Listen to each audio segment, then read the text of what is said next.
여기는 작년 여름에 제가 잡목을 한 차례 이제 약재를 뿌려서 제거를 시도한 곳입니다. 그때 한 차례 뿌려줬는데 지금도 새로운 싹이 나오지 않고 100% 죽은 모습을 볼 수가 있습니다. 그리고 여기 있는 나무도 마찬가지로 제가 바로 큰 나무를 벤 다음에 이 부분에다가 제가 약재를 뿌려 주었습니다. 그랬더니 다시 새로운 순이 나오지 않고 있습니다.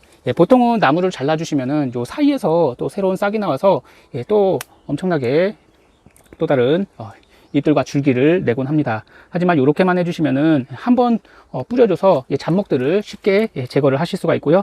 요거는 제가 요번에 나무를 잘라 준 곳인데 이렇게 어김없이 싹이 나오기 시작합니다. 그러면은 뭐 1, 2년 정도 있으면은 또다시 이렇게 굵게 잡목들이 나오게 되는데요. 오늘은 다시 요것을 싹 벤 다음에 상처를 내주는 거죠. 상처를 내줘야지 아무래도 흡수가 더 잘 되고 이런 새로운 싹은 다 제거해 주셔서 약재를 다시 도포해 주시면은 다시는 나무가 다시 나오지 않습니다. 그래서 요런 거 같은 경우에는 전기톱으로 싹 베어주고요. 그 다음은 대나무입니다.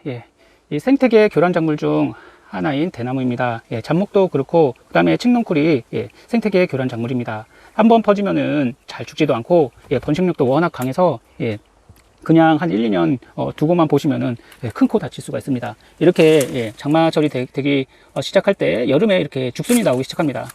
죽순을 제거해 주시는 것도 좋겠지만 요 대나무 같은 경우에는 이게 뿌리가 깊게 들어가지 않고 천근성으로 주변까지 이제 퍼집니다. 그래서 이렇게 뿌리가 이렇게 여기서부터 이렇게 이어졌다고 보시면 됩니다. 여기도 죽순이 나오고 있어요. 이렇게 죽순이 이렇게 나오고 있습니다. 대나무도 이렇게 나오기 시작하고요. 그래서 대나무를 제거하는 작업을 1년이라도 소홀히 하면은 내 밭이 대나무 밭이 되어버릴 수가 있습니다. 그래서 여기는 대나무 밭입니다. 대나무가 이렇게 굵게 죽순이 나와주고 있어서 이것을 오늘같이 베어준 다음에 약채 처리를 꼭 해주셔야 됩니다. 요 부분 한 부분만 해주셔도 요 주변에 있는 대나무도 함께 죽으니까요. 대나무 뿌리들은 다 연결이 되어 있습니다. 그래서 다 하지 못하더라도 대나무를 아주 쉽게 제거를 하실 수가 있는데요. 제가 약재 처리를 1년 정도 작년에 하지 않았더니 이렇게 다시 이 자리에서 굵은 대나무들이 나오기 시작합니다. 어차피 옆에가 엄청 큰 대나무 밭이기 때문에 넘어오는 것은 어쩔 수 없지만 주변에 내 밭에까지 넘어오는 것은 막아주실 수가 있습니다. 우선은 대나무를 최대한 밑에 쪽까지 뿌리 부분까지 이렇게 잘라주셔야 돼요. 그리고 구멍을 좀 남겨주셔야 됩니다. 이 안에 약재 처리를 해야 되니까 이 안에다 약을 넣어 주시는 겁니다. 붓으로도 발라 주실 수가 있겠지만 일일이 붓을 가지고 다니면서 할 수가 없기 때문에 약재 처리를 그냥 쉽게 분무기로 해 주셔야 돼요. 여기는 약재 처리 한 건데 이쪽 부분은 다 죽었습니다. 이 두 부분만 하면은 이 주변에 있는 이런 대나무까지 다 죽게 됩니다. 칡넝쿨 또한 생태계 교란작물 중 하나입니다. 이 칡넝쿨은 요 마디마디에서 뿌리를 내립니다. 그래서 땅에 닿으면은 뿌리를 내려서 거기서 다시 칡넝쿨이 자랍니다. 그래서 칡넝쿨이 한번 퍼지게 되면은 걷잡을 수가 없기 때문에 칡넝쿨도 마찬가지로 이렇게 넝쿨류들이 있으면은 이 넝쿨에 상처를 내주세요. 이렇게 잘라준 다음에 요곳에 이제 오늘 뿌리는 약재를 살짝만 한 번 정도만 뿌려주시면은 칡넝쿨도 아주 쉽게 제거를 하실 수가 있어요. 아니면 통에다 담아서 한 2, 3초 정도 이 상처 부위를 담가 주시면은 그것만으로도 이 칡넝쿨을 쉽게 제거를 하실 수가 있습니다. 자, 나무는 확실히 가을에서 이제 겨울로 갈 때 나무 줄기에서 그리고 가지에서 뿌리로 양분을 이동합니다. 그래서 10월에서 11월 정도에 나무를 죽이는 게 가장 적당하긴 하지만 수시로 해주시는 게 좋습니다. 그래서 겨울이나 봄에 해주시는 게 좋지만 지금 시기에 아무래도 대나무 죽순이 나오고 칡넝쿨이 나오기 시작한다면 꼭 이렇게 해주세요. 큰 나무는 이런 전기톱을 이용해서 잘라주고 도포를 그 상처 부위에 약재를 충분히 발라줄 거고요. 한 번 정도만 해주시면 됩니다. 맑은 날 해주셔야 되고, 그다음에 대나무나 칡넝쿨 같은 경우 이런 부추낫을 이용하시면 아주 쉽게 잘라주실 수가 있고, 최대한 뿌리 근처를 잘라주시는 게 좋습니다. 오늘 재료는 바로 이것입니다. 우선은 제초제를 쓰시는데 제초제는 여러 가지가 있습니다. 이것같이 이거는 굉장히 비싼데 지상부만 죽이는 그런 약재입니다. 그 다음에 요거는 칡넝쿨이나 각종 잡목들을 제거하는 용도입니다. 제가 사용해 보니까 칡넝쿨뿐만 아니라 넝쿨류들 그리고 대나무도 잘 죽이더라고요. 꾸준하게 약재 활성이 있는지 굉장히 오래가는 그런 제초제입니다. 하지만 좀 비싸요. 비싸기 때문에 오늘은 보통 60ml를 말당 사용하는데 요거 한 100ml 정도 넣어서 한 20배 정도로 뿌려줄까 합니다. 그 다음에 뿌리까지 죽이는 그런 제초제가 있습니다. 바로 대표적으로 요런 것과 합제고요. 프레스타라는 건 합제입니다. 요 근삼인데요. 근삼이가 아무래도 가장 저렴하고 그다음에 뿌리까지 이행해서 죽이는 그런 약제입니다. 보통은 말당 100ml 정도 사용하는데 요거는 프레스타라고 근삼이가 들어가 있습니다. 요거의 함량은 절반 정도가 들어가 있는데 다른 또 제초 성분이 들어가 있기 때문에 요것을 이용하게 되면 근삼이도 넣어줘서 뿌리까지 이행해서 죽이는 그런 효과도 있고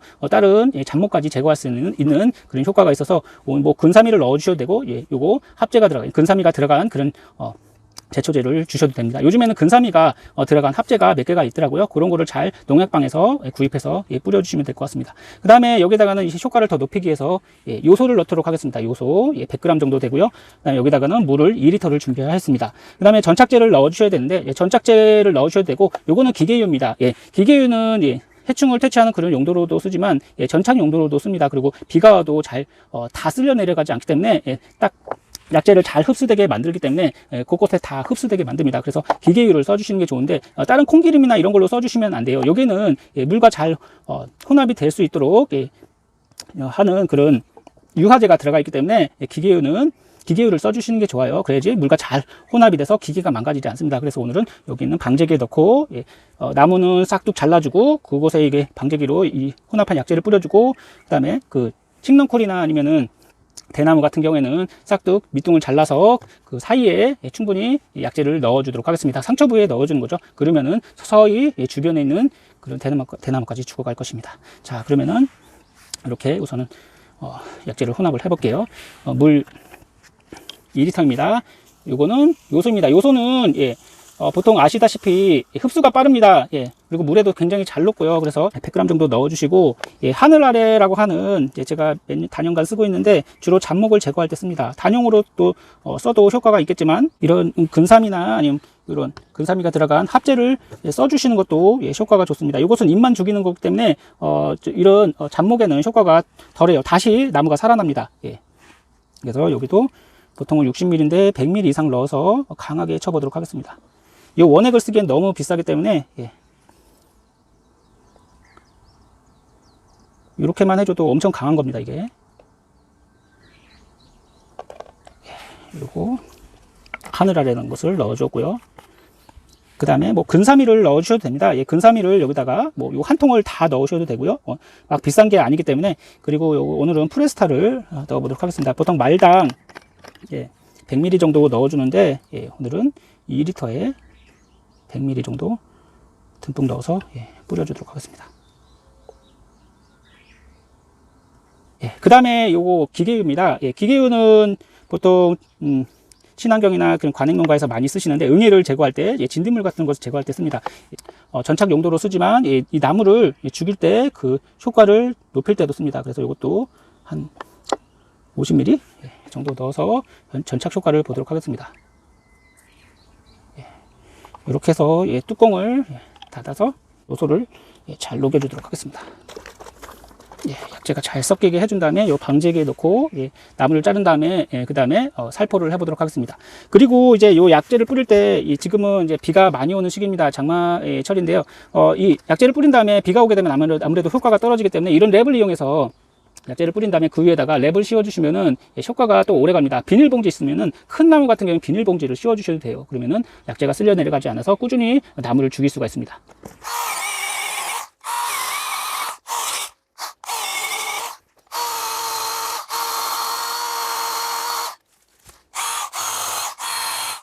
제가 일부러 여기 전기톱으로 상처를 다 내줬습니다. 이렇게 하면은 더 효과적이고 이렇게 상처 부위에 발라주시면은 나무를 한 번만에 제거를 하실 수가 있습니다. 두 번 해주면 더 완벽하겠죠. 이렇게 해주신 다음에 두고 보면 됩니다. 만약에 잘 죽지 않는다면 또 밑에 쪽에 상처를 내셔서 이렇게 상처 부위에 뿌려주시면 됩니다.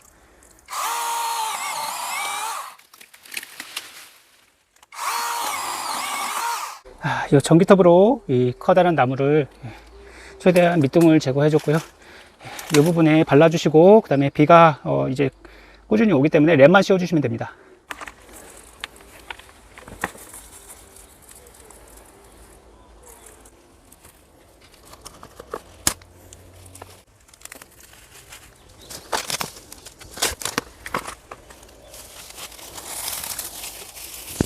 이렇게 줄기를 좀 잘라주시고, 요 구멍 있잖아요. 예, 구멍에다가 예, 요 약재를 충분히 넣어주시면 됩니다. 예, 이렇게만 해주셔도 한 번만으로 대나무가 다시는 나오지 않게 해주실 수가 있습니다. 대나무 뿌리를 찾으실 수가 있다면 대나무 뿌리를 상처를 내주세요. 예, 잘 넣으셔도 되고요. 예, 상처를 좀 많이 내주신 다음에 약재를 충분히 예, 뿌려주시면은 예, 요 부분에 있는 예, 대나무도 제거를 합니다. 이렇게 굵은 대나무는 뭐 가치는 사용할 수 있는 가치는 있겠지만 뭐 죽순을 먹을 수도 있겠지만 이렇게 굵은 게 나중에 엄청나게 굵어지게 되면은 나중에 더 큰 농사에 피해를 줄 것입니다. 그래서 이런 큰 대나무들은 제가 얼마 전에 잘라준 건데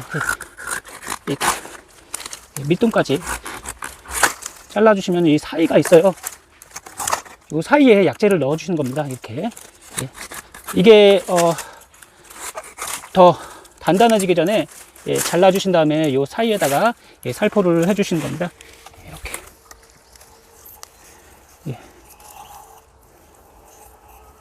요 2개, 3개 요 주변만 해주셔도 요 주변에 있는 대나무들은 다 죽어요. 자, 여기 보시면은 이렇게 칡넝쿨도 있어요. 칡넝쿨도 이렇게 잘라서 요 부분을 약재를 뿌려주시면 됩니다.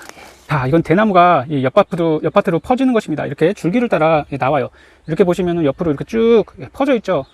지금 이 대나무 뿌리가 여기까지 퍼져 있는 것입니다. 그래서 이렇게 뿌리를 보시면은 이 대나무가 이렇게 나오고 있죠. 그래서 마디마다 대나무가 나옵니다. 그래서 이 부분에 상처를 내거나 잘라주셔서 약재 처리를 해주시면 되는데요. 요것만 자른 다음에 이 부분에 빈 공간이 나오죠. 빈 공간에 약재만 넣으셔도 여기 있는 뿌리 부분이 다 죽습니다. 뿌리를 캐지 않아도 다 죽어요. 뿌리를 캐는 게 아무래도 확실하지만 조금만 요 뿌리 한 마디 정도 요 뿌리 한 마디 정도만 있어도 대나무는 다시 살아요.